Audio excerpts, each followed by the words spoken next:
Hey guys, this is Tim, and this is Wrestling Unlimited, as it's Wednesday, and you know what that means. It means tonight is AEW Dynamite. As far as tonight's AEW Dynamite does go, for me, I'll just say it right now, this crowd in Calgary, either they were a crappy crowd outside of like the first two things on the show, the Will Osprey promo and the why did I say Moxley? Probably because of Danielson match. They were good for those two things, but then after that, this crowd seems like they didn't really care, especially once we got to the main event. This crowd was quiet for that main event match, but I don't know if it was because they were just tired, quiet, or they were mic'd bad, but I can't even say that they might have been mic'd bad, because like I said, they were really into the Will Osprey promo, they were really into the Danielson Hangman match, and then everything after that, it really felt like meh. So I don't know what was up the crowd in Calgary. The show wasn't bad. I thought it was a good show. I wouldn't call it great or anything. But like I said, after the first two things on this show, it kind of just went downhill a little bit for me, at least. Even like that street fight with Joe and Jericho, it was just way too like everything they did. I could like telegraph right before they were going to do something, what they were going to do. It was just very predictable match. You knew they were going to go fight into the crowd to go backstage so Jericho's guys can come and help and all that. It was, yeah. So I wouldn't call it one of the greater episodes of Dynamite. I would say the first 45 minutes was great. I could say that. The Will Osprey promo and the men's finals of the tournament, great. Everything else, it was okay. It was good. It may be better than okay. Good. But, you know, that's just my opinion. We also got Luke here with us as well to tell us what he thought of the show. Luke, what did you think of tonight's AEW Dynamite? Honestly, it wasn't a bad show. They did a good job of like starting to set stuff up for All In. Yeah. They announced like some people for the Blood and Guts match. And I thought just the atmosphere tonight just looked kind of dull. So, here's why this crowd probably didn't sound good. This is a 19,000 plus seat arena, and they had less than 5,000 people in it. Like 4,500 maybe. So it could have been that the crowd may have been hyped up, but because there was so little, you know, the amount of people compared to how many people could be in that big building, that the sound kind of maybe dispersed out and never came back to the mics and all that. That could have been a thing. Because let me double check again. Because it was, I have it here from WrestleTix. Let me find it really fast. So it was the Scotiabank Saddle Dome in Calgary. Seats a little over 19,000. And as of this morning, 4,500. They didn't even, 4,000. They could have sold another 500. They didn't even try to sell it out. Well, actually, here we go. By the time Dynamite started, they had opened up some more seats, and they did get to 4,500. They had opened it up to 4,721, but even at that, it's a 19,000 seat building, and they didn't even barely try to fill a fourth of it, a quarter of it. That could have been another thing that's why the crowd sounded the way they did, because the building's so big for them. And not good for the little amount of people that were there. But overall, we'll see how it goes. Here's my one issue with the Owen Hart tournament. None of the matches, even telling us, this is the finals, and the winner gets a title shot at All In, even telling us that, none of the matches felt special or important. They all just felt like another match on Dynamite, another match on the weekly show. Unlike when you go in to WWE and when they do things, the winner's going to get, the title shot at the big show, whether that's the Royal Rumble or King of the Ring, they're on the pay-per-view. So they're more important than a random Raw match or random SmackDown match. They're more important than a random Dynamite Collision match. So that's been my one issue for this tournament, as far as the Owen tournament does go, is all the matches feel no more important than any other match on the show. They all feel just like another Dynamite match. And I mean, I said that to an extent for the Continental Classic tournament, but at least with the tournament finals, That was on the World's End pay-per-view. That was the finals was on the pay-per-view to tell us, oh no, this match is important because it's at the pay-per-view. So I don't know if maybe they need to, and I get why they did the finals where they did it because they wanted to do the finals in Calgary. But if it's up to me, I would rather the finals be on the pay-per-view so it at least feels more important. Even if it gets lost in the mix of their 15-match pay-per-view, at least it's on a pay-per-view so you know it's more important than a random 4-way on a Dynamite, if that makes any sense. What are your thoughts on the way the tournament played out and the way, the tournament was perceived and done? I mean, a lot of the matches kind of felt the same to me. Yeah. But like we knew what the finals was going to be. Like we knew that. We knew the finals was going to be Hangman versus Bryan Danielson, so it's like why does it even matter? But it's just like you do the tournament, you get to the finals. Cool, fun.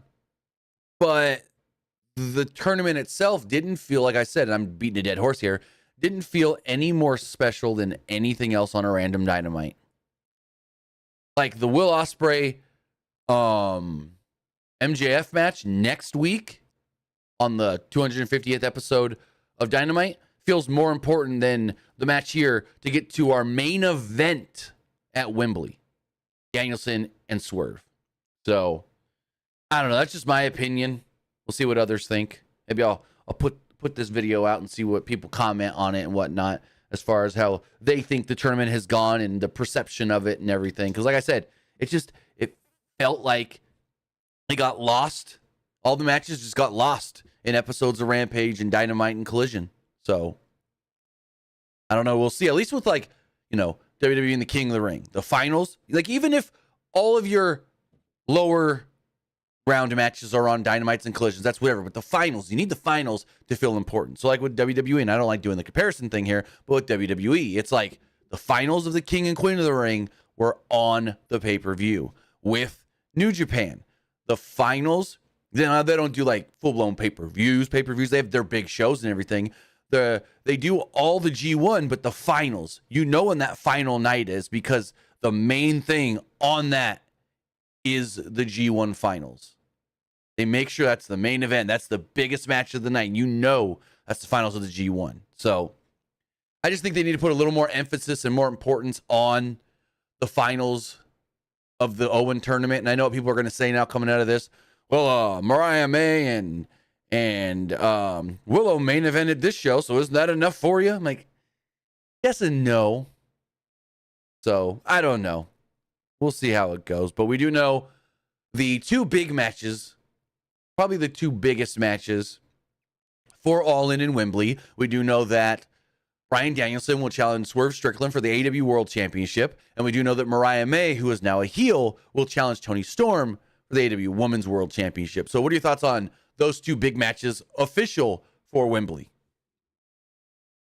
I mean, Mariah May versus Toni Storm was pretty expected. Yes. And as far as Danielson versus Swerve, I've seen some people say, like, why are they doing Danielson versus Swerve? It's going to be babyface versus babyface. Like, I could tell you. Do you know why? Or do you have like an assumption? What are your thoughts on it? What do you think? I think they're just going to go the route of Danielson's probably going to beat Swerve and win the world title before he retires almost. I can see that. So my whole thing is like win or lose, it's just to say that Danielson in what might be his final match as a full-time AEW wrestler, they can say he was in the main event of our biggest show in his final year, if not in his final match. So I think that's more important than just if he doesn't beat Swerve. Like, I don't know if he does or not. I want to see how the build is for this and see what they go with. But I think it's more just of this could be his retirement match. And it could be that, his final match is the main event of our biggest show of the year. I think he could win. Right. And then maybe at All Out, they do Swerve versus Hangman for the belt. I just don't want another, well, this guy won belt and retired kind of thing. 'Cause we just had that with Sting.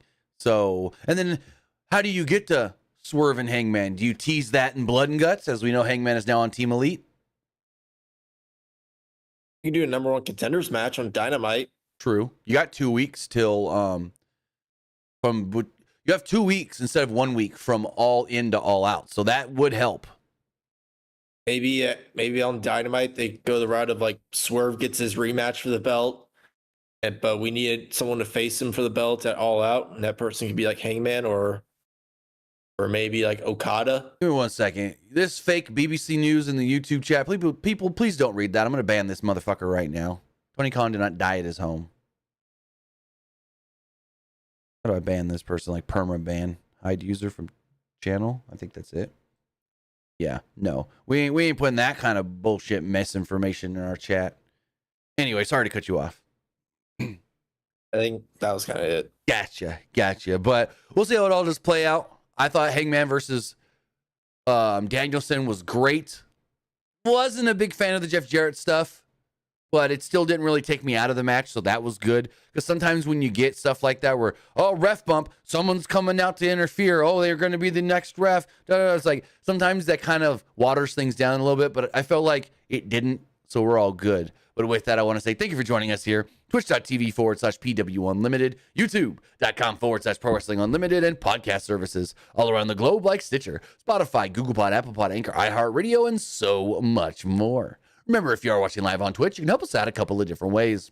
You can either help us out by hitting that donate button down below or by donating Twitch bits in the live chat. Also, remember, you can help us out by subscribing to the channel one of 2 different ways. You can either subscribe with a tiered subscription or you can subscribe with Amazon Prime, because remember, if you have Amazon Prime, then you have Prime Gaming. Prime Gaming gives you a lot of cool things like free games, free stuff for games, and you always get 1 free subscription to any Twitch channel you want to subscribe to throughout the month, and I'd greatly appreciate it if you did right here, Pro Wrestling Unlimited. Also, remember to help us out on YouTube. Hit that subscribe button. That way you know when we post new videos, go live and post links to the community tab. Also, remember, if you want to support the channel another way, you can become a channel member by hitting the join button. Hit that join button to become a channel member, even if it's only at the $1 tier. We greatly appreciate it, whether that's here as a channel member or patreon.com/PW Unlimited. Also, remember, if you want to get your comment, question, or concern read live on the air, you could do so by donating a super chat in the live chat. And finally, head over to the Epic Game Store. Head over to the Epic Game Store and buy something. Whether you're getting a new game, maybe you're pre-ordering Star Wars Outlaws, you're claiming that new free game, Once Human, that everyone's playing on Twitch right now, or you're getting bucks for Rocket League, Fortnite, or Fall Guys, use our code PW Unlimited at checkout and you will be supporting us at no extra cost. Remember, that is code PWU NLIMITED for all Epic Games and Epic Game Store purchases.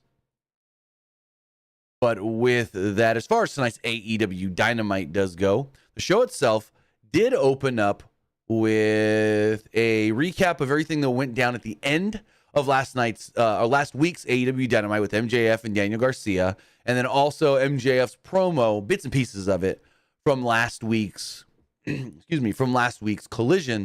that MJF was on as well. Once the video wraps, we go to the arena and out comes Will Osprey. Great reaction from the crowd. We see people singing his song. I'm like, oh, his song got words? I didn't even know. I only just heard the instrumental music part of it or whatever. I never realized there's actual words that people can understand. But cool on them. I saw like they were cutting through different people in the crowd. And there was like these 2 girls like singing it loud, and then they showed another guy singing it. So hey, people love Will Osprey. But regardless, Will Osprey comes out and he says that he was disgusted after MJF's actions last week, but he's not surprised, as the rumors of MJF being one of the most insecure men in wrestling, well, that is true. He said Daniel Garcia is still at home with no feeling in his arm, and whether he'll return to pro wrestling is not known. MJF talked about his ADD, but Osprey has ADHD. And I kind of got a little mad at this. I'm like, oh, you're over here trying to say, well, I'm cooler and I'm better because I got ADHD than ADD. Well, my daughter's got ADD and ADHD. So it's not, and I get it. Will Osprey does have this. It's real. But it's like, I took a little bit of exception to this because I see how my daughter is with both of those, and they're kind of making them part of the storyline as far as like, I'm cooler than you because I got the H in my ADD. It's like, I don't know. That didn't hit with me. It kind of like pulled me a little bit, if you know what I mean. Anyways, he said, but having this is not an excuse to be a little prick. Osprey knows MJF doesn't like him, and the bidding war of 2024 really didn't go his way, as Tony Khan would rather spend money on guys who elevate AEW and not bury it. And I said, excuse me? Excuse me, if he's talking about himself, what has he done to elevate AEW? Ratings went down when MJF was gone, when Will Ospreay, Okada, and Mercedes came in. Ratings went down. So, may need to check yourself there, Mr. Bruv. Osprey said that MJF called himself a talentless hack. But he said he has more talent in his left nut than MJF has in his entire body. And I had to send out a tweet going, wait, did he just say my left nut? He sure did say my left nut. Osprey then said, we're in Toronto, one of the smartest wrestling crowds in the world, and they think I'm pretty good, so I can't be that bad. Osprey reminds people of the identity, what AEW stands for. The foundation of his place is what he stands for. MJF has a tattoo on his leg that says, bet on yourself, but it should say all about myself, because he's a selfish little prick. Osprey then welcomes the best version of MJF he's been talking about for years. That level he talks about, Osprey has been on for ages. He then calls himself a skyscraper. Osprey then calls out MJF to the ring, and his music hits. But then Nigel's like, why are we doing this? Why are we doing this? Everyone knows that MJF's not here. Everyone knows, just like when MJF tried to do this on... It's weird, because if you didn't see Collision, MJF did the exact same thing technically. He said, Will Osprey, come down to the ring. Will's music hits. Will never comes out, and then commentary's got to tell us he knows Will's not here tonight. And then they did the same thing tonight. MJF, come to the ring. MJF doesn't come out, and Nigel goes, we all know MJF's not here tonight, so what are we doing? So, again, another thing where I was like, yeah, kind of dumb. Especially since they just did it, Sunday, Monday, Tuesday, Wednesday, 4 days ago. So MJF doesn't come out, but he's on the big screen. He's sipping some wine. MJF said those people don't allow the privilege of him showing up tonight. MJF brought up the top guys who have fallen beneath his feet. Osprey's the flavor of the month, while he's the flavor of the millennium. The fans will see Osprey's routine. They'll grow tired of it and throw him to the trash, as he's replaceable. The fans will move on to the next, quote, best in the world. Also, speaking of best in the world, did you see what WWE did on Twitter, literally when Dynamite went on the air? They posted a picture of CM Punk. Yep, picture of Punk from Monday's Raw when he came out to open the show. I'm like, okay, what is this supposed to be? I don't know. Very interesting. He said if Osprey gets in the ring with MJF, he'll get exposed. MJF doesn't wrestle for fun. He wrestles for the betterment of All Elite Wrestling. Next week, he will challenge Will Osprey for the International Championship.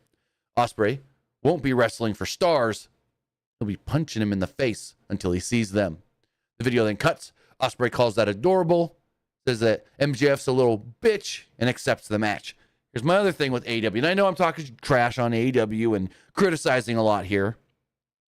AEW wrestlers are overusing the word bitch. I'm just going to say it right now. Osprey used it.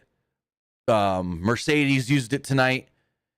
People used it every week on these shows. Collision, Dynamite, whatever. And it's like the more and more you're using this word to try and be cool and show that you're mad, calling, your opponent a bitch, it's losing its luster a little bit.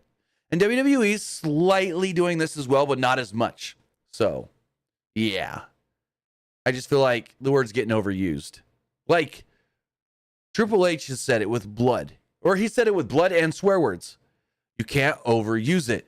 You got to use it when the time is right, and you got to be mindful of it. Because if you overuse it, then it becomes normal in nomenclature. And then when you try to use it to make something feel bigger, a moment feel more important, it doesn't anymore. Just like I've been rewatching Tough Enough. I watched the first full first season. And they had Stone Cold Steve Austin on there, and he's asking, the different contestants different things. And he asked Nydia, so you like in pro wrestling? She's like, oh, I'm loving it. The hard work is great and this and that. And he tells Nydia, just stay away from doing too much of the high flying. And he looks over at Josh Matthews and goes, I bet you it's going to be you. You're going to do all those high flying moves. And Josh is like, yeah. He goes, well, use it within the psychology. You can't. And what is the word he used? Hold on. I have the quote here because I tweeted out the clip. Stone Cold told Josh Matthews, I feel this is very, what's the word I'm looking for? Apropos to this. He says, just don't go up there flipping just for the hell of it. And I feel this is the same thing. He's basically saying, don't do flips and dives and everything just because you can. Do it when it makes sense in your match to further the match and make things look better. And I feel it's the same thing with overusing swear words and blood and this and that. When you want to use swear words, you want to use blood and all that to make things feel more important, just don't overdo it. Like Moxley bleeds all the time. So it's like when we don't see Moxley bleed, then you ask what's wrong. So just my opinion. But what do you think of the Will Ospreay promo here? I mean, I get what he's trying to say. There was some stuff that was kind of taken out of context. But like the ADHD thing. Yeah, because my daughter has it and I see her struggle with it, having to take medicine and everything. I completely understand. That's why I didn't like it. Yeah. But I don't know. I kind of got bored with it, in my opinion. I think it went like 2 minutes too long. It did. That was my thing. It went just a little too long. So then as the segment's wrapping up, they got a countdown clock in the corner telling us, hey, we got 90 seconds, a minute and a half till the men's finals of the tournament. And this whole time, we're hearing Nigel McGuinness. And I didn't put two and two together. I'm like, why is Nigel on commentary? And I'm like, who's missing? And for some reason, I couldn't think of who was missing until they told us Taz ain't here. And I was like, oh, yeah, that sounds about right. No Taz. Anywho, so Taz apparently was in Calgary, but because Jericho's going to be on the show later, Taz is not allowed to be in the building. Hold on. We may have some, Okay, so I'm going to talk, we have some Samoa Joe news that ties into the street fight from PW Insider. So remind me if I forget to go back to this. I just saw this. Someone sent it to me. Remind me after we talk about the street fight, in case I forget to go back to it, that there's some Samoa Joe news on why he may have been taken out to be written off TV. Gotcha. You know me, I'll say it and then I'll forget about it later. So yeah, we'll see where all this Will Ospreay stuff goes. Very weird that they're doing the match next week instead of at Wembley, unless they are getting to the triple threat. Unless Wembley's going to be the triple threat, Will, Garcia, and MJF. I thought it wasn't going to be the triple threat. I said, they're saying that they didn't think it was going to be the triple threat. But now maybe it is if they're shooting their load off next week with the singles match. Unless they do MJF versus Daniel Garcia at Wembley and they find Will Ospreay a different opponent. Or if this MJF Will Ospreay match doesn't have an actual conclusion next week, maybe Garcia comes out and attacks MJF during the match, and then there's no finish. Maybe. You could do that, too. Falcon Fighter with a super chat says, what's going on with the House of Black? House of Black is still around. I think they're waiting for Buddy Matthews to come back, and then they're going to feud with Patriarchy, Christian and his group. That's what they've been teasing. You asked this question, and I know people are going to say, I don't watch Collision. They've been teasing it on Collision. Them working against, I think, Christian, Nick Wayne, and Killswitch may win the trios titles and then get challenged by the House of Black once Buddy's back. At Wembley? Maybe. Could be. Possible. So, what? Like you're not a fan of that one. Yeah,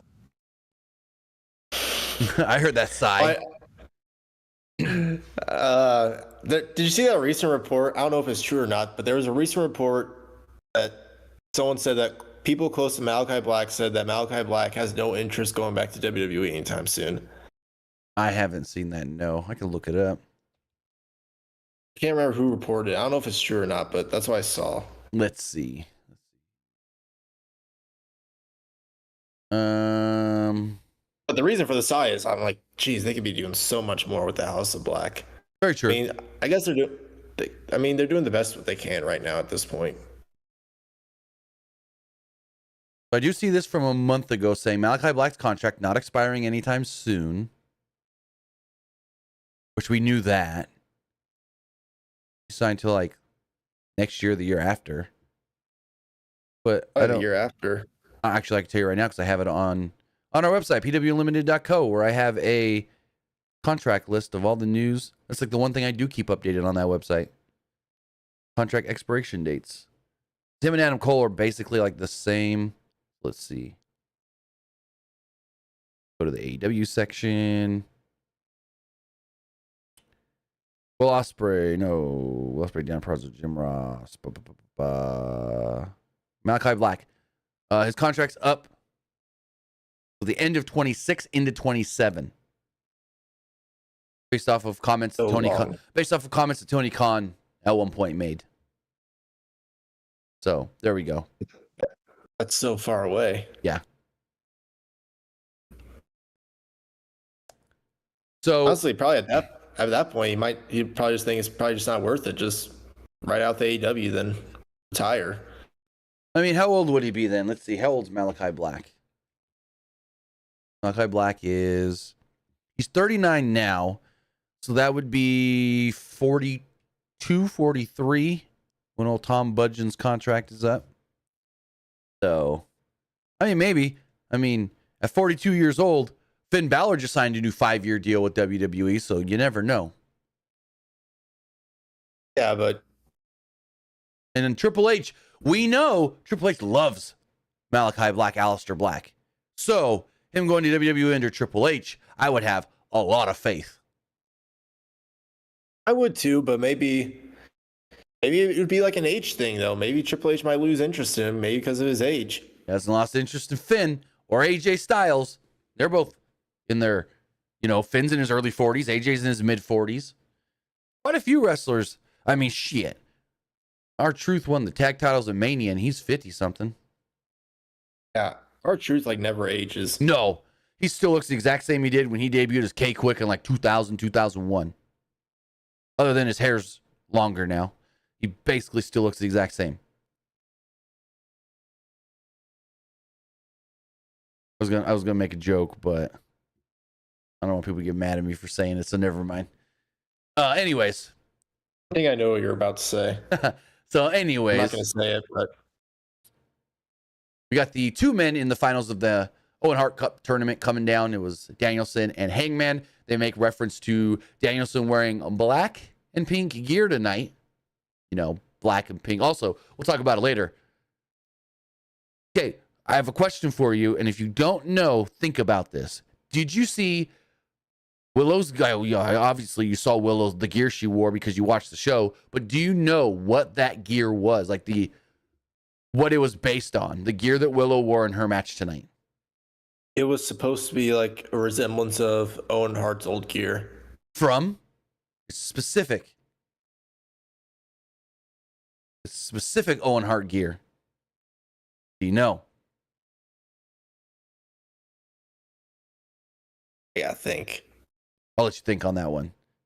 Well, I don't really know. I don't know much about the 90s, though. I really don't. So, or maybe it was from the late 80s. It was literally as close as she could get to her style of singlet gear to the singlet he wore when he was with the Nation of Domination. Wait, he was in that group? Yep. You never saw. That's why when DX did their Nation of Domination parody thing, X-Pac was dressed up as Owen Hart. It was Owen, for a brief minute, was with the Nation. And he had the whole black and gold, and it said danger in the diamond on the chest. Just like Willow wore tonight. Do you think WWE will ever induct the Nation of Domination in the Hall of Fame? That's a tough one. Huh. That's a real tough one. Damn. I've never thought about that. Maybe. Man. Now you got me thinking. I think they want to put The Rock in first. Rock goes in by himself. Then they can do the Nation after that. Because it would be weird if The Rock shows up for a Hall of Fame induction that's for the Nation and not, they inducted first instead of Triple H first. But Triple H is kind of like a Vince thing. Vince was always in control and was like, I don't want to ever be honored. He told people, I don't want to be honored, so don't mention me in your Hall of Fame speeches. Because he did not want any kind of honor or accolade or anything. He's like, no, it's not about me. And Vince, for as long as I ever heard, didn't want to be placed in the Hall of Fame because he felt like, no, we're honoring others. This is my company. I want to honor others. I think Triple H could be the same, where it's like, I don't need to go in now. It's whenever, because we're honoring all these other people and this and that and so forth. But Fonzie says X-Pac dressed as Mark Henry. Then who dressed as Owen? I could have swore it was X-Pac. Hold on. DX Nation parody.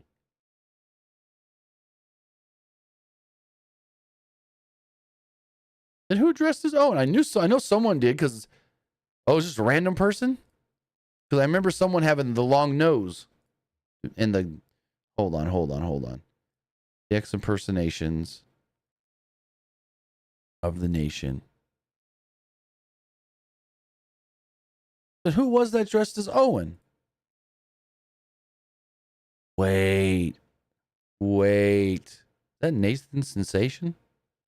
Or Jason Sensation? I mean, maybe. It may be. Maybe Jason Sensation, actually. Yeah, I was wrong. That's right. Because X-Pac was dressed as Mark Henry and it said on his shirt, Mizark. Anywho, this match was awesome. Hangman and Danielson.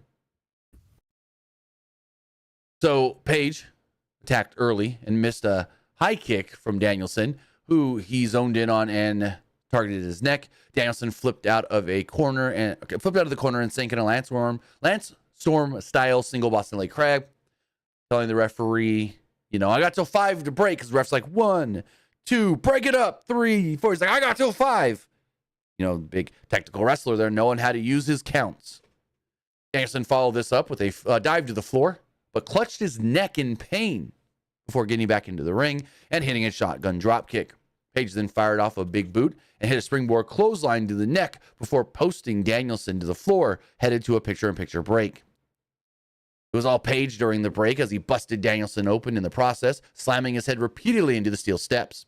Danielson tried firing back with kicks until Paige blocked one into a spinning sleeper hold. Danielson then answered with a rolling arm bar into a label lock, but Paige got to the ropes to break the hold.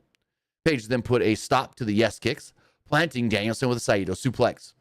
Paige then took way too long to follow up with this, getting crotched in the meantime in the corner, allowing Danielson to hit a brutal Spider German, dropping Paige on his head. Danielson then missed a diving headbutt, allowing Paige to apply a crossface of his own. But because all the blood on Danielson's face, his hands kept slipping, and he couldn't really wrench it in that well. After a commercial break, Danielson was delivering some anvil elbows in the corner. Paige exposed the corner and drove Danielson's face into the buckle. He then did a moonsault into a tombstone for a 2 count.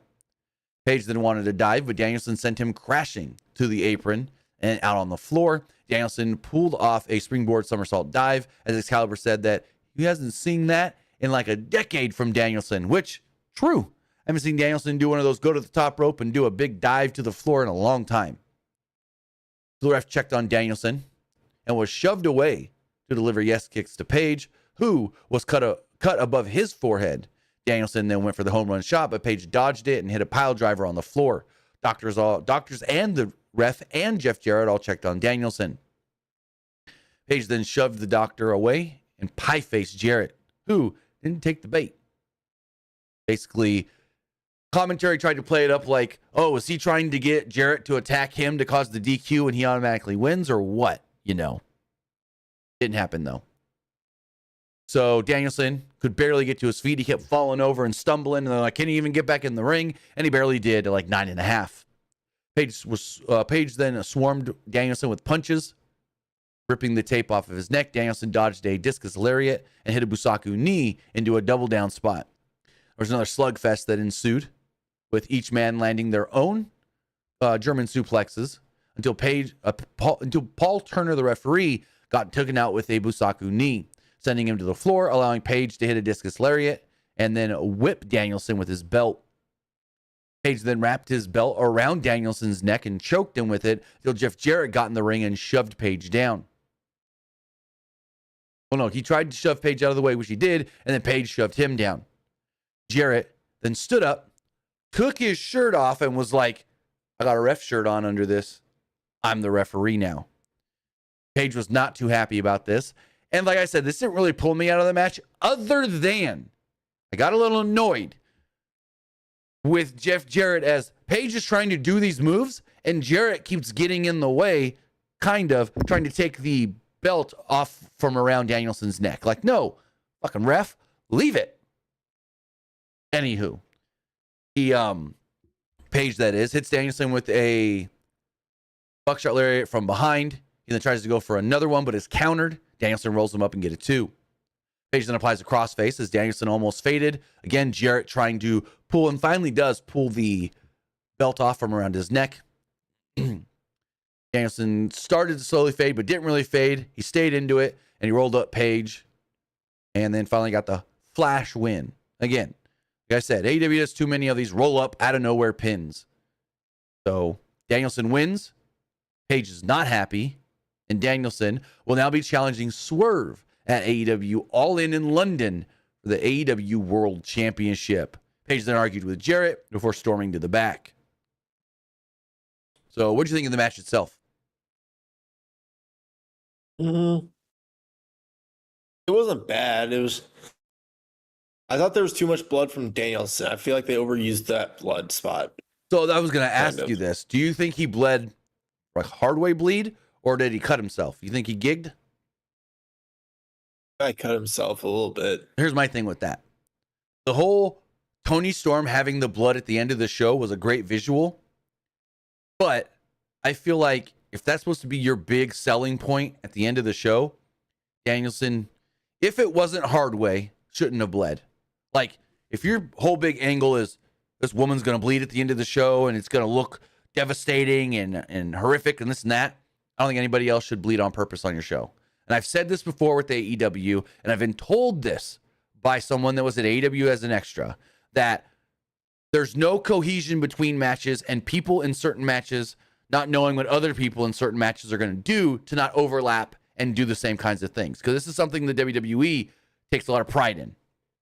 As far as if someone's got a big spot in either an angle or a match where it's like, hey, we're doing a pile driver off the middle rope, or we're doing, a big blood angle. Nobody else do it on the show. No one else do that move. No one else do blood, And I've heard that, that's something the AEW can work on, is their agents having more cohesion in not doing the same things in different matches, or same things in matches that they're doing in an angle later on in the show that's supposed to be very big and important. And I think that happened tonight. And so it's like, oh, well, yeah, Toni Storm bled. I don't think we've ever seen Toni Storm bleed, at least not like this before. It's big. But it's like, oh, well, Danielson was bleeding earlier and it wasn't that big of a deal. Like Moxley bleeds there. Blood in AEW, and I get it. With the Toni thing was supposed to be a big deal, but it didn't feel like it felt like a big deal, but it didn't feel as big as it could have, where in AEW, blood is just another thing. It doesn't feel as impactful than, say, it does in WWE, because people rarely bleed. That's just my opinion. Blood doesn't have the same impact in AEW that it does in WWE, or even like TNA or anywhere else, really, because they do it too much. So Martha Hart comes out and she hugs Jeff Jarrett, and they bring the Owen Hart Cup stuff to the ring. Hart said that it's great to be back in the Saddle Dome in Owen's hometown of Calgary. She said that it's with great pleasure to award the cup and the title to Bryan Danielson, and says that she'll see him at Wembley. So yeah, Nigel McGuinness said that's not his champion. called him a clam digger. And then Swerve Strickland and Prince Nana came out on the stage, and we go to a commercial break. So, yeah. I think the match is going to be good with Swerve and Danielson. I have no clue yet who wins. Like I said, I want to see the build. We got, a month and a half? So, plenty of time to build this match up. I mean, so yeah, like I keep seeing people on Twitter saying like why is it Danielson versus Swerve? Why isn't Hangman versus Swerve? Because here's my thing. Sorry to cut you off. Swerve's already beat Hangman twice. I thought it was going to be Hangman, so I'm in that camp. But it's all because of the Danielson retirement. What they honestly could do with that is have Danielson win the belt at All In, and then maybe he could lose that All Out and be like, right, and just say I'm retiring. I can see that because you don't want I guess you don't want to do like twice in 1 year that you retire as a champion. The vacating the title and then you got to figure out a new champ thing. No, I don't. Yeah, no. I mean, have Danielson win it at All In to be like his last big match in front of that type of crowd was winning the AEW World Title, and so he can finally say, "I won a belt in AEW." Yeah, and then maybe you can have it drop it back to. Ooh, what they could do is what if they do a triple threat at All Out. It's possible. Do Danielson, Swerve, and Hangman. I can see it. Then maybe you can have Hangman win as her heel. Here's my only issue with that, where I can see fans not liking it, because we already got the triple threat with Swerve, Hangman, and Joe at Revolution. So they can be like, I've already seen this kind of before. I get what you're saying. But it could also further build something up for Swerve trying to get the belt back. Yeah, I do like the idea. I actually do. Where it's Swerve loses the belt at All In. He then comes out the next Wednesday and says, I want a rematch. Hangman can come out and be like, oh, you lost. I never got a rematch when I lost the belt. And da-da-da-da-da. So I want to be next in line. And then maybe they do some sort of here we go. They both want, I know how to get to the triple threat. They both want a shot at the belt. So they do a number one contenders match. But the number one contenders match goes to a draw. And Toni says, okay, you know what? You both get a shot then. Possibly, yeah. It's a good way to go to the draw. You keep both men. You go to the draw, keeping both men strong. You don't have the whole, well, he got DQ'd, so he this and that, and then he got screwed, so now we're just gonna do that. No. I think that would be a good idea. I like the triple threat idea, and I think that's a good way to get to the triple threat. You do the draw. You say this match is a 30-minute match, and then they go 30 minutes.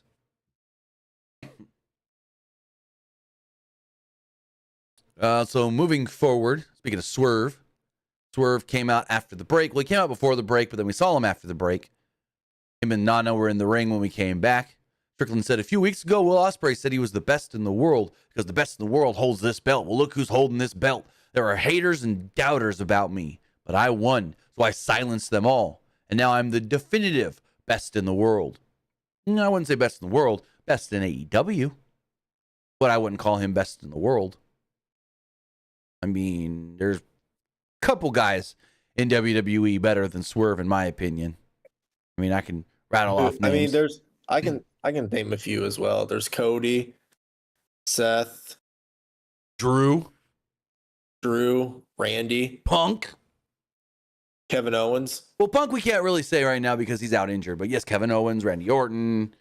Heck, I'd even honestly, and this is maybe because I've seen, I've seen him live more than I've seen Swerve live, and I know people that know him personally, but I'd say Jacob Fatu's better than Swerve.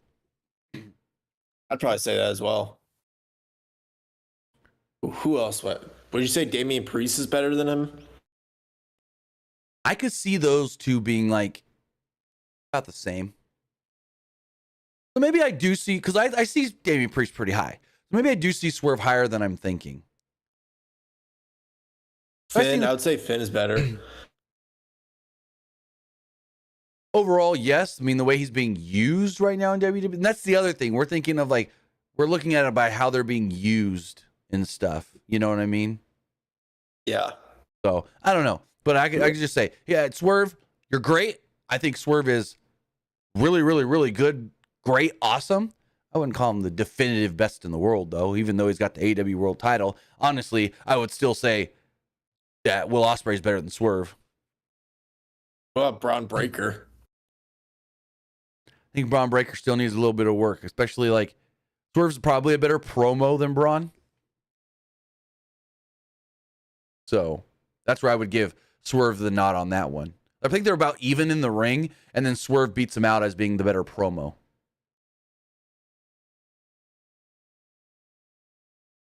I'll do one more. How about Trick Williams? No, Swerve's better than Trick. Trick's still got a ways to go. Trick's still got a ways to go. Because it's like, I mean, Trick's pretty good honestly, right now, but he still needs a little more. When we're talking about who's better than who, I would never say anybody in NXT, because for the sole fact that we know that they work their matches as far as like rehearse and practice them. So I can't say anything like that until I see him on the main roster. That's why I could say Braun Breaker's about even, because we've seen Braun Breaker go in there, have matches with Sheamus, have matches with Ilya Dragunov on the main roster, have matches with Sami Zayn, have matches with these great main roster guys. NXT, you never know who is and who isn't practicing their match 3, 4, 5 times before they actually have it. So that's why I would never, I could say like there's guys in NXT, Trick, but Ethan Page, we've seen how good he can be outside of that system. So I could say he's probably on Swerve's level, but it's like guys that have only ever been in NXT, I couldn't put them in the, are you better than these guys in the other company thing? Really? Because we haven't seen them in a you're here every day training, practicing your match scenario. So going forward, Trick congratulates Danielson on his win and says it's going to be an honor to face him at Wembley, even though he still holds a grudge because Danielson's beaten him. Danielson is on the downside, though, of his career, while Strickland is the face of AEW. They're on opposite ends of their careers. Strickland brings up the Young Bucks trying to bribe him a few weeks ago to join the Elite for Blood and Guts, and he says, I will be part of Blood and Guts, but I will be leading Team AEW. I will step up and be on that team. I will do something that Danielson failed at doing. I will beat the Elite. I beat Osprey, now I will beat the Elite. So we do now know that on Team AEW, it is Mark Briscoe and Swerve. I assume it's going to be Darby as well after what we saw later in the show with the Brandon Cutler angle and Tony Schiavone getting confused, thinking that maybe they did announce Darby for the team because he goes, we only have 2 more people to announce for Team AEW. And then Nigel goes, that's 3, Schiavone. So I bet you it's going to be Darby in Blood and Guts. Has Darby done a Blood and Guts match yet? I don't think so. Nope. Yeah. Nope, he hasn't. I think it's probably going to be Swerve. Well, it's going to be Swerve, Mark Briscoe, Darby, and the Acclaimed. I can see it being that. That makes a lot of sense. I can also see the Elite winning that. You think they win Anarchy in the Arena and Blood and Guts?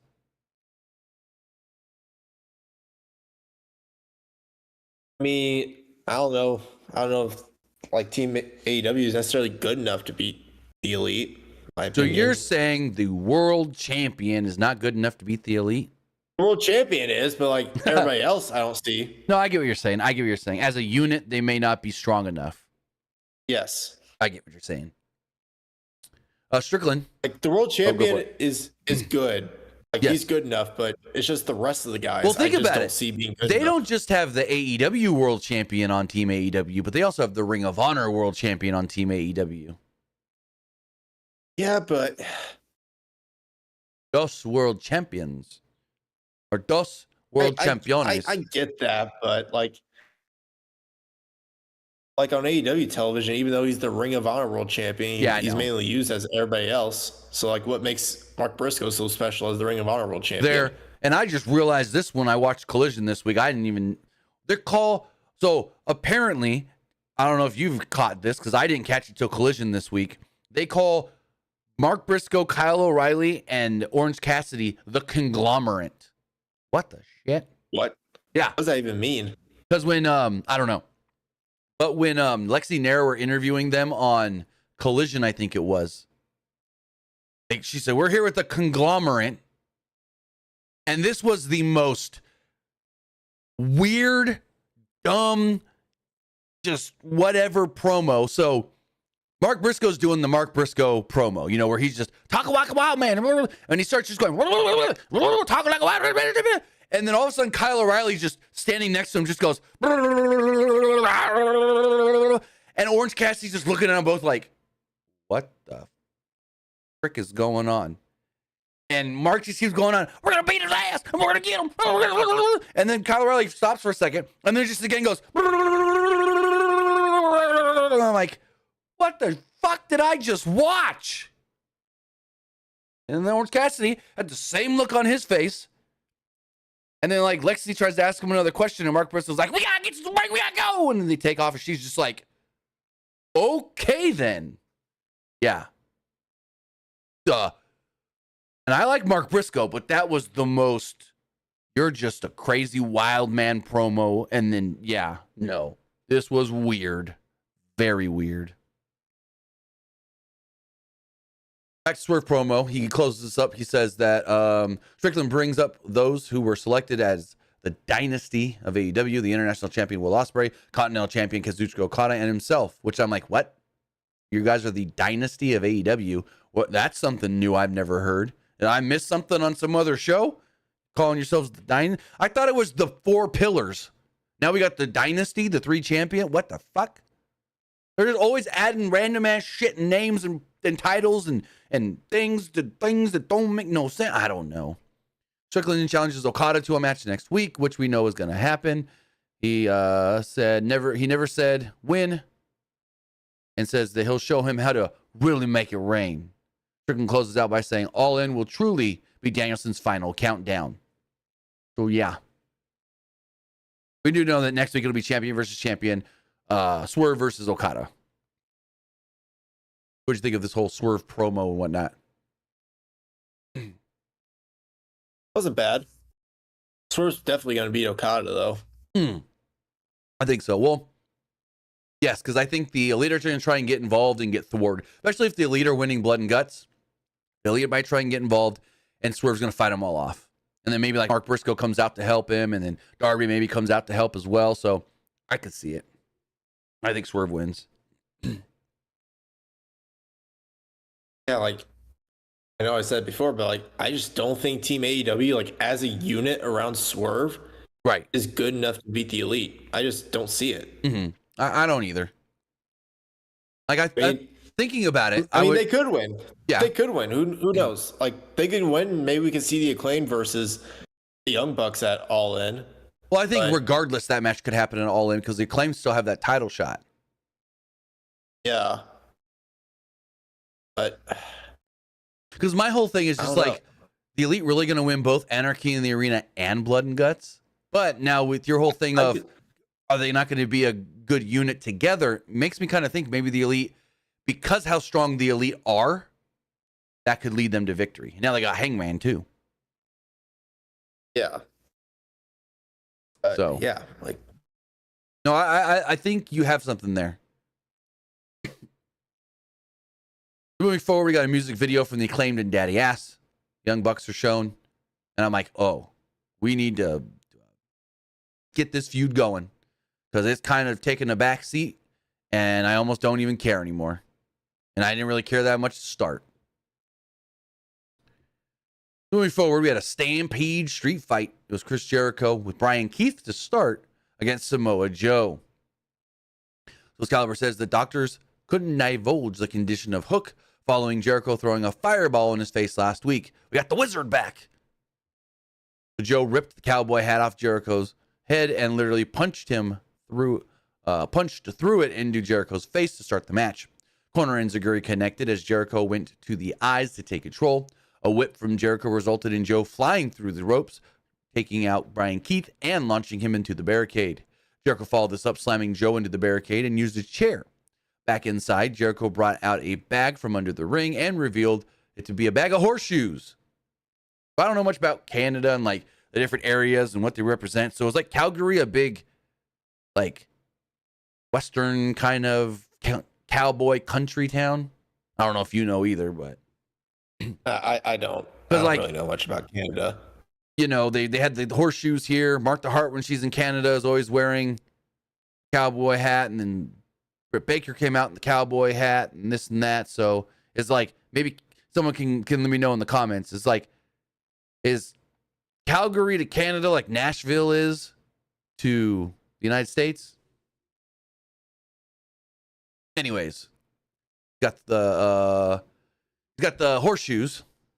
I lost my spot here in my notes. Where was I? I just lost everything. Hold on. Give me 1 second. Real bag of horseshoes. Jericho tried a bulldog on them, and Joe turned it into a back suplex. Tony Schiavone got off the line of "It's a ringer," which is when you get a perfect shot in horseshoes. Jericho then fought back with a low blow kick and applied a walls of Jericho, which was locked on for the entire commercial break. Jericho then spun out and clonked Jericho with the horseshoe after the break before lighting him up with some punches. Jericho avoided a muscle buster and hit a drop kick before waving to the crowd. Jericho then dove off the apron, and Joe hit his signature walk-off, and Jericho smacked the steps. They start fighting into the crowd as Joe smacked Jericho with some popcorn before heading backstage, where Jericho threw a cup of coffee in Joe's face. Joe didn't dodge the Judas effect and locked in a choke, but Big Bill would appear out of nowhere from behind and smack Joe with a chair. Brian Keith would join in, and Jericho took off his belt, punched Joe, and with the belt buckle that was given to him apparently by Martha Hart, as Bill chokeslammed Joe onto a forklift. Jericho then ran the forklift through the wall as a referee and Colt Cabana ran up, asking Jericho, "What the hell are you doing?" Joe was not moving, as Jericho, Bill, and Keith cackled, while the referee announced that the match is over and he has stopped it.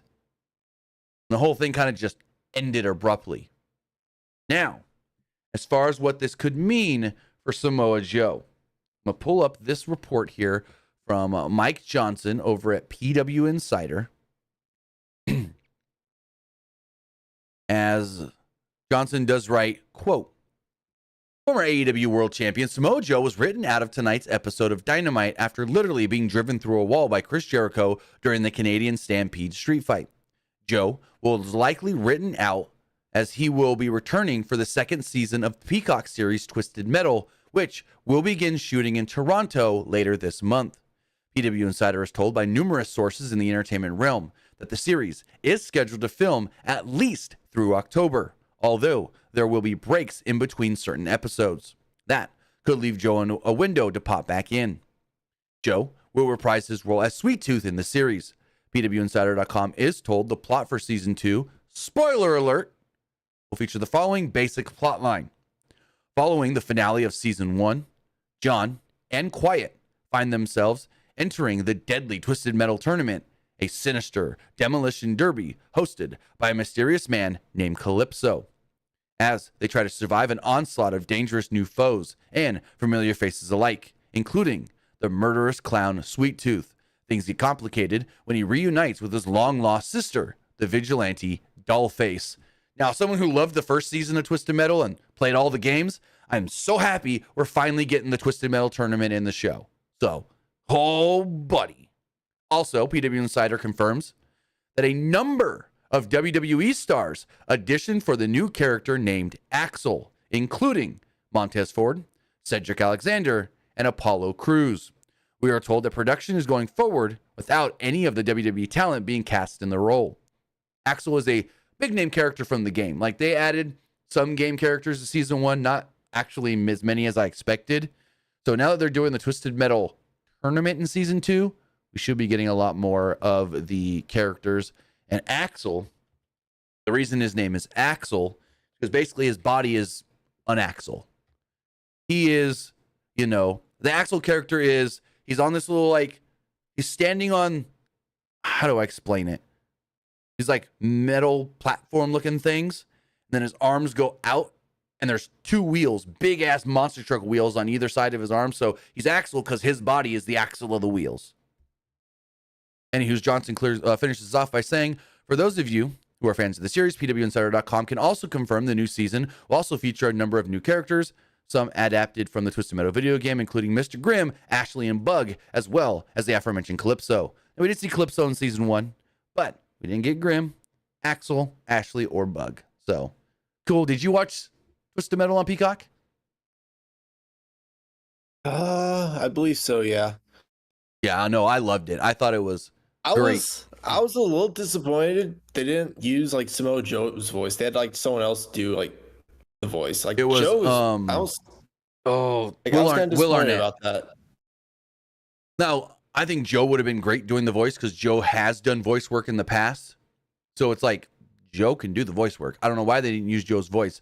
But I think one of the things that got reported, I think it was by like Deadline, was they used Will Arnett because they liked his voice as Lego Batman, and they thought that voice, a similar voice like that, would have worked. Plus, they wanted a big name actor like Will Arnett tied to the show so he can do a lot of the media to help hype it up. There's a lot of skepticism going into this show on Peacock. I mean, Joe's pretty good at talking to the media. I will say, though, Samoa Joe not speaking and having to do facials through a mask was one of the best things on this show. Samoa Joe, I think Samoa Joe and him and his experience as a pro wrestler, having to use his body to project things to a crowd and to a camera and do more of his body is telling the story, worked perfect for this role. Because it was more of, he's not speaking. You can't really see his face. But through his body movement and the way he is doing things, really told you the story of what Sweet Tooth is doing in that moment and what kind of a person Sweet Tooth is and this and that. So I thought Samoa Joe was tremendous in that role and the best thing on the show. So I can't wait for season 2. But apparently season 2 starts filming this month for the next 2-3 months. So that's why Joe was reportedly, we got to take it as that, reportedly written off. As we move forward, back to my notes here. Samoa Joe was loaded on a stretcher and rushed away on an ambulance. Then we had a 4-way match. Jack, Claudio, Kyle Fletcher, and Tomohiro Ishii. It feels like every week they just need we're going to throw a bunch of guys in a match and they're just going to do a bunch of stuff match. And that's what this was. We'll throw a bunch of guys in a match. We're just going to do a bunch of stuff match. Not saying the match was bad or anything, but it was a match where I didn't care about it. Did you? I mean, not till Pac's promo afterwards. That was the only thing I was like, oh, okay. Like, once I saw like all 4 of them in the ring, I didn't know, I thought it was just a random fatal 4-way. That's what it was. They called it the Global Glory 4-way. You know, Tony likes his special names and titles. Global Glory 4-way. Because each man was from a video game. Because each guy's from a different country. What do you think? Is this a video game where you can call any match whatever you want? I guess. He treats AEW like a video game. Jesus Christ. It's like, we didn't just have a street fight. We had the Stampede street fight. So, yeah. Anyways, no entrances. All guys came out during, the aforementioned last segment or whatnot. And he's wasted no time just going right at it. Don Callis was on commentary because Kyle Fletcher was in the match. Ishii and Castagnoli took turns dispatching Fletcher before slugging it out. Ishii won the exchange, but Pac was there with a top rope drop kick. Fletcher then swept the legs out from Pac, who answered with a snap hurricane rana. Pac went for a dive, but ran into a giant swing attempt from Claudio, which was cut off by Fletcher.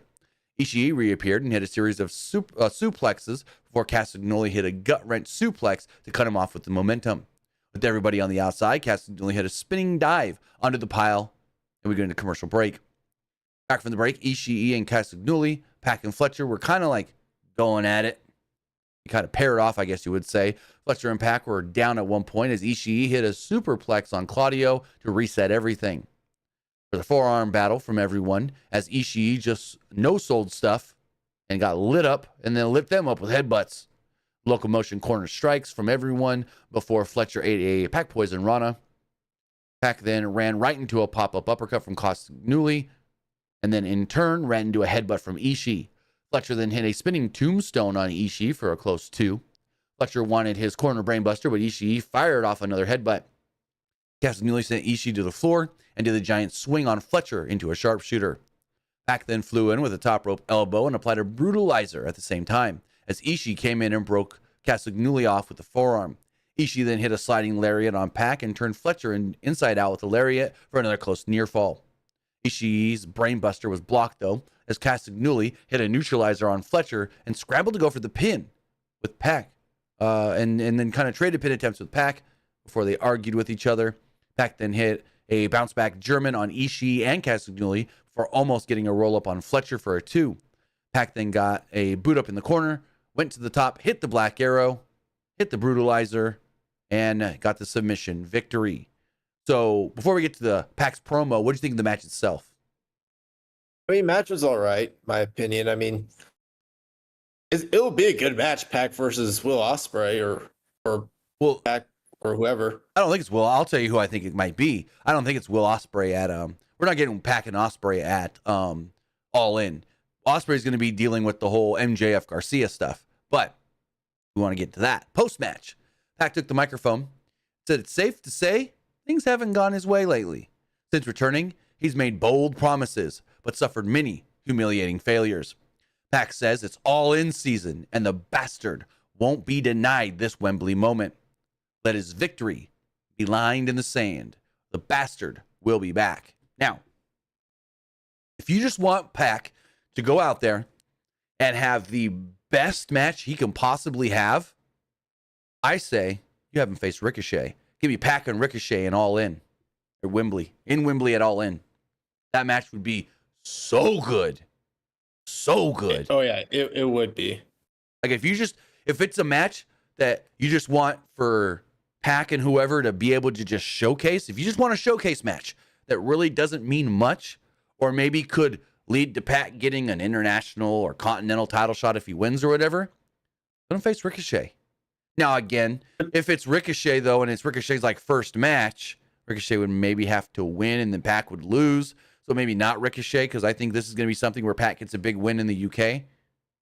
But if it's not Ricochet's first match, I'll just say that Pac can win and Pac should win. But yeah, if I'm booking it and I can book any match I want, give me Pac and Ricochet.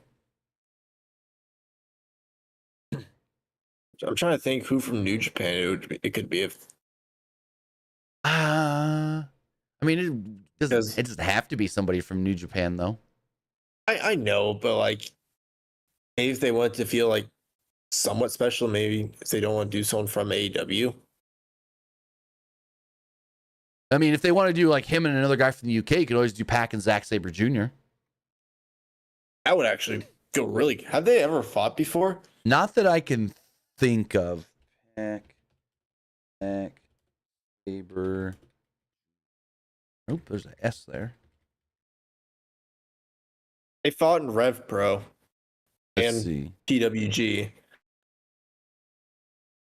So I do see the Rev Pro match here.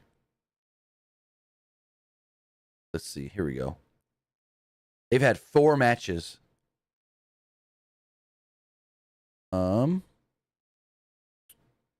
Really? Like a month ago? No. They did not just fight a month ago.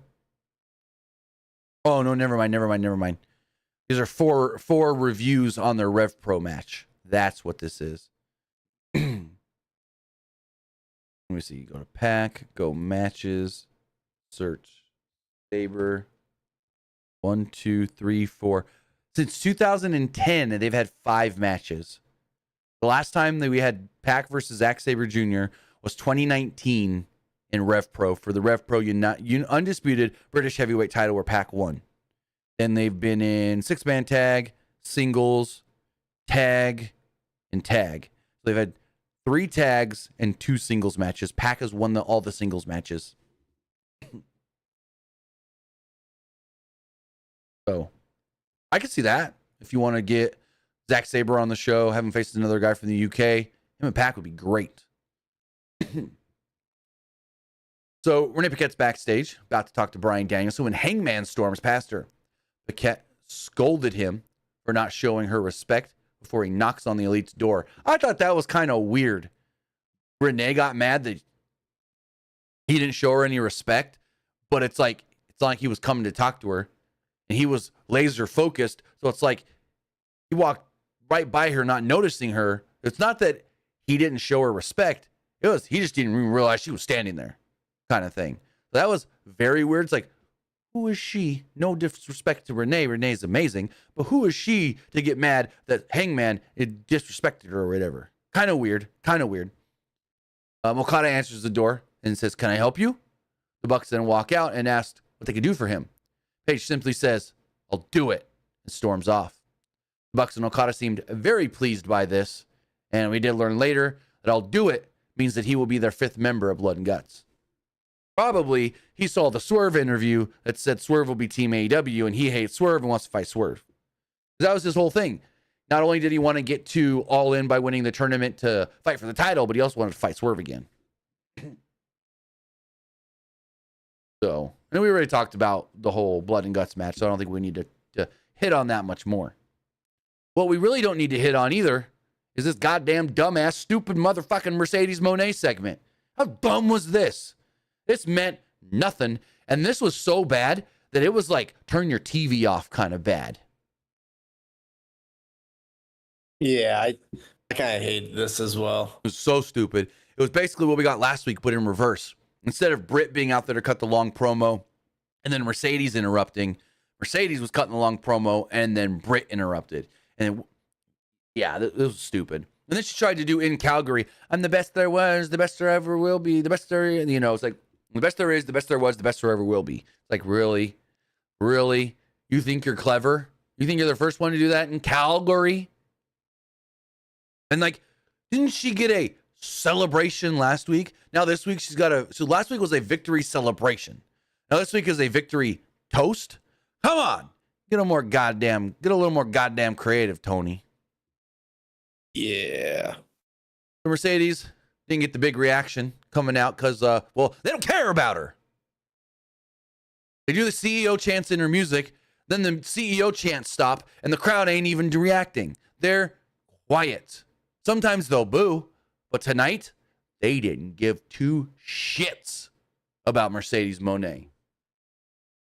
Moné said that she's the past, the present, and the future. The best there is, the best there was, the best there ever will be. And the crowd hated that. They booed big time, which that's what she was hoping for.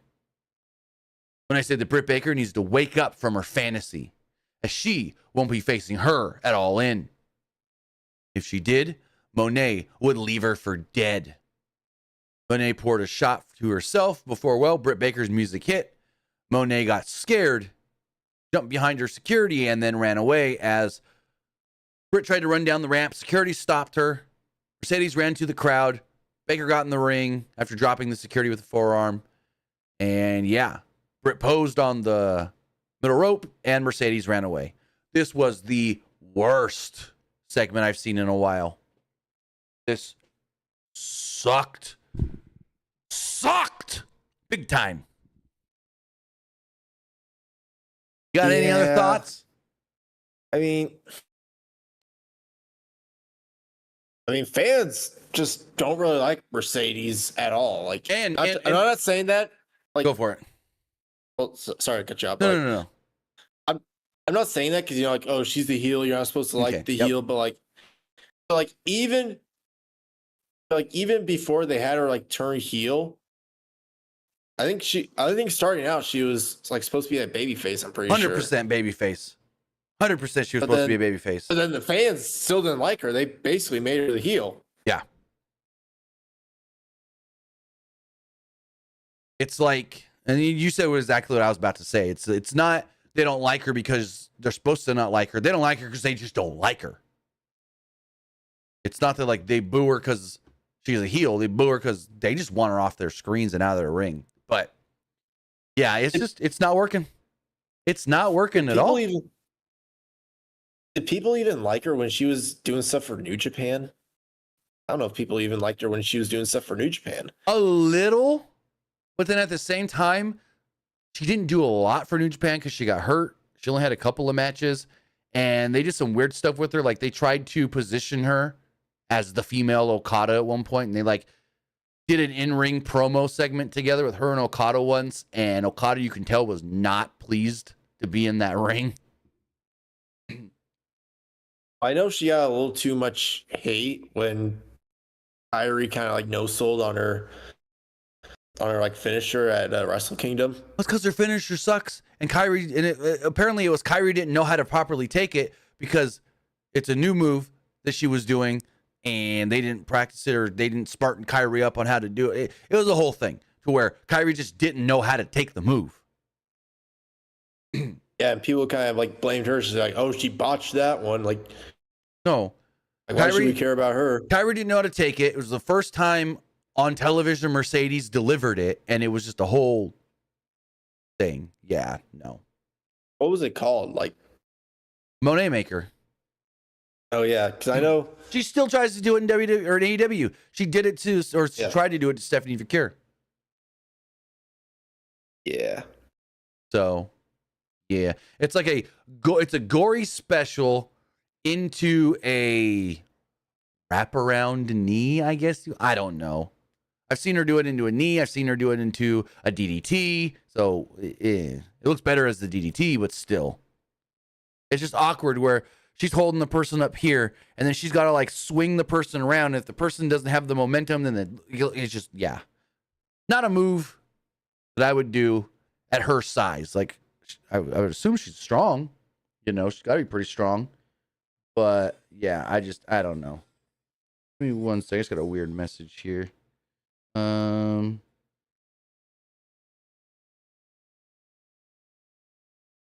don't know. Anyways, take care of that later. But yeah, no, the Mercedes, it's not working. It's just not working. They pay her way too much money for what she's given them, to be honest, in my opinion. At least I assume.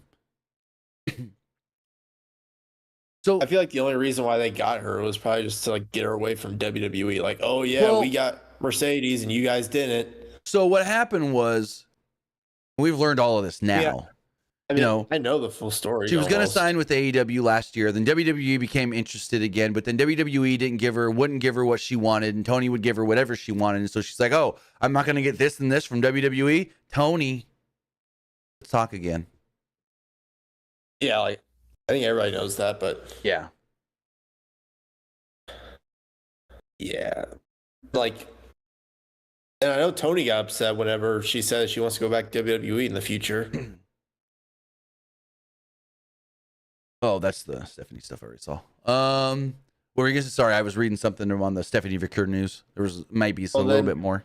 I'm pretty sure Toni Khan got upset at Mercedes whenever she said in an interview that she wants to go back to WWE in the future. Maybe, but it's like, I mean, everybody that's in AEW now that has previously been in WWE will probably eventually make another appearance for that company in the future sometime. Even Moxley may eventually make some sort of an appearance, whether that's like a Hall of Fame induction after he's retired or something. That's the only way I see him like going back is whenever like they put the shield. Yeah. That's the only way I see him back. I don't think he goes back as a competitor. Probably not. Because I think the Shield is done. Like they're not doing another match with the Shield. Oh, yeah, no. But I think the only way Mox comes back is for like a Hall of Fame induction. That's the only way I see him back. Right. So we go to the garage area or whatever, and Brandon Cutler's laying on the floor, pleading for his life, and there's like punch the microphone, face paint on part of his face. I'm like, what the shit is going on? And then it's revealed that Darby's beating his ass. Alan said that Jack Perry always says they all need to make sacrifices, right? Well, he issues a challenge to Perry next week on the 250th episode of Dynamite. Super quick, super weird, super awkward. And then he just says he's coming for him next week. This is about, what did he say? I didn't write it in my notes, but I think I sent a tweet out about it. He said, excuse me. The Elite, you thought this was over? Dynamite 250, it's just getting started. So, yeah. I think he's going to be number 3 for Team AEW in Blood and Guts. Here's my whole thing with this. When was the last time Brandon Cutler has ever done anything with the Elite? When was the last time he was by their side?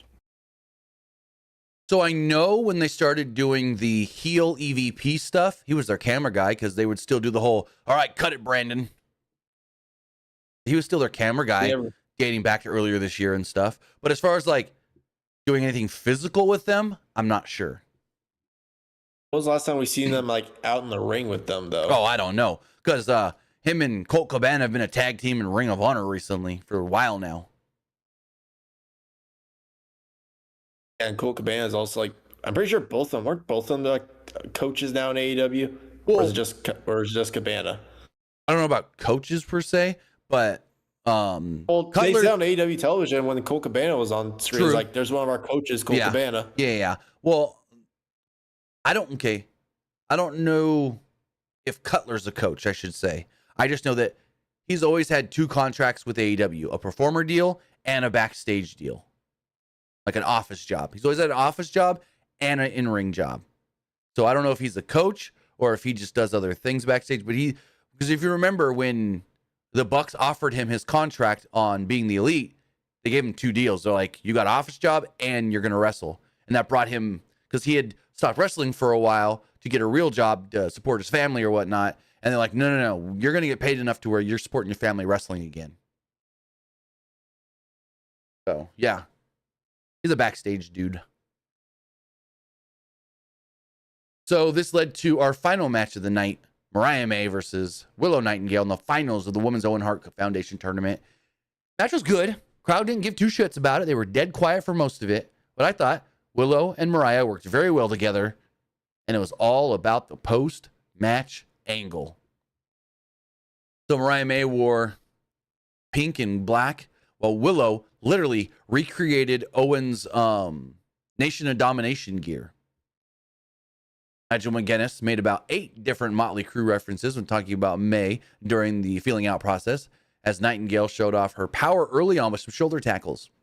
She tried for another, and May swept the legs and then hit a shotgun drop kick.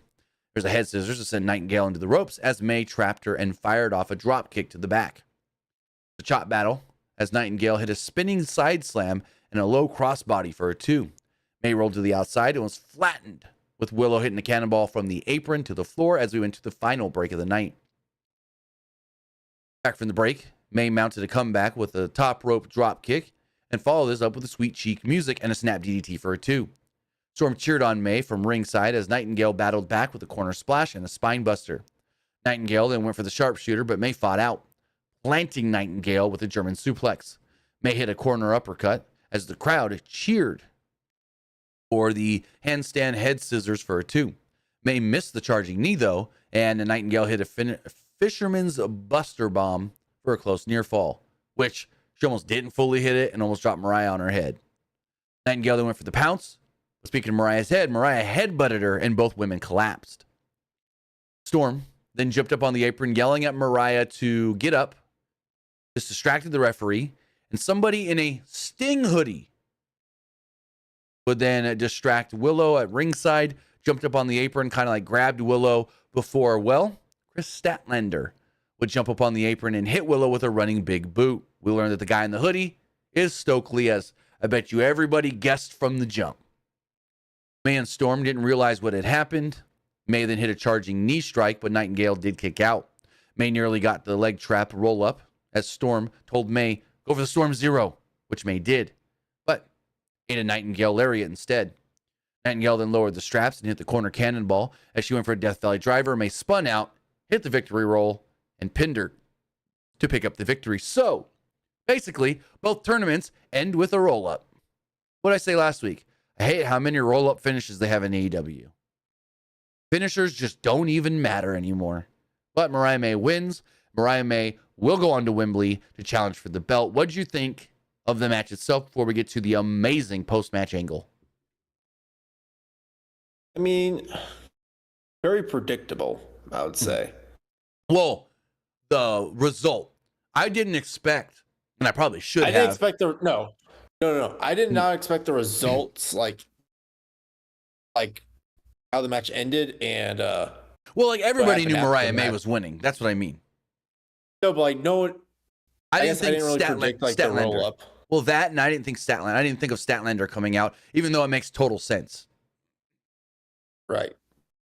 So do you think we get Statlander versus a Willow for like a 0 hour at All In? No, I think you put it on them. You have to put that on the main card. Really? I think so, and put a stip on it. I think these two women have a street fight on the main card. Wouldn't be bad. So post-match, Toni Storm is elated, happy, joyful that Mariah has won the tournament. Both ladies embrace, and then Toni tells her, hey, we need to go up there, your trophy. So they go to the top together. They're looking at the trophy. Mariah grabs the belt, and boom, clobbers Toni with the title. Luther then tries to figure out what's going on, tries to stop Mariah because Mariah is now got the belt, whipping Toni Storm with this goddamn title belt. Luther gets in the way. Luther takes a couple of belt shots before he goes flying off the stage through some tables. Toni Storm then comes up, bleeding from the forehead and crying. Mariah lifts her up, grabs the shoe, and violently beats her in the top of the head with the shoe. Referees tried to stop this, but Mariah May shoves Aubrey Edwards down. May then kisses the forehead of a bloody Toni Storm, who is completely covered in blood. Graphic is, and they did this perfectly, where Toni Storm's here on her knees, kind of dead, just like bleeding. Mariah's got her by the head, holding her up. The cameraman is walking down the ramp to get the wider shot of the graphic on the big screen that shows Toni Storm versus Mariah May for the title at Wembley. And May is standing tall over Toni. Such a great ending to this show. Such a great, perfect post-match angle. Now, I always thought Toni would be the one to turn on Mariah, where it's like, oh, you think that, I really care about you. I always thought it was going to be Toni's going to reveal it. She never cared about Mariah, only used Mariah to help keep her title and help her. And then now she's got to push Mariah to the side. No, it was Mariah was the one that was using Toni. And now it's time for her to beat Toni's ass. So here's my question. What did you think of the post-match angle? And who walks out of Wembley with that Women's World Championship? I think it's got to be Mariah May. Yeah. It has to be. Like, Toni had her little run, but I think it's time to put it on someone else. And I think it'd be perfect to put it on Mariah May. I agree. All right. If you are watching live on Twitch, the poll is now live. So go over there and vote. Let us know what you thought of the show. But with that, let's check the other polls as well. As far as what everybody thought of tonight's AEW Dynamite. Let's see. Did I do it? I did. There it is. Got lost there in the shuffle with all the other tweets. Couldn't find the Twitter poll. Also, let's see. The community tab was not properly loaded. I could check it this way. For some reason, the community tab page is not wanting to load for me. But I might be able to get it up on my phone. Give me 1 second there. Boom, boom, boom. Here we go. Community tab. No, community tab's not wanting to load on my phone either. That's weird. Huh. Is it like all community tabs are down? Let me go to another YouTube channel just to double check. For some reason, our community tab is not wanting to load. No, other ones are. Go to this one and check this one. Yeah, for some reason, the community tab on my phone and on web browser is not wanting to load. Let me try one more thing.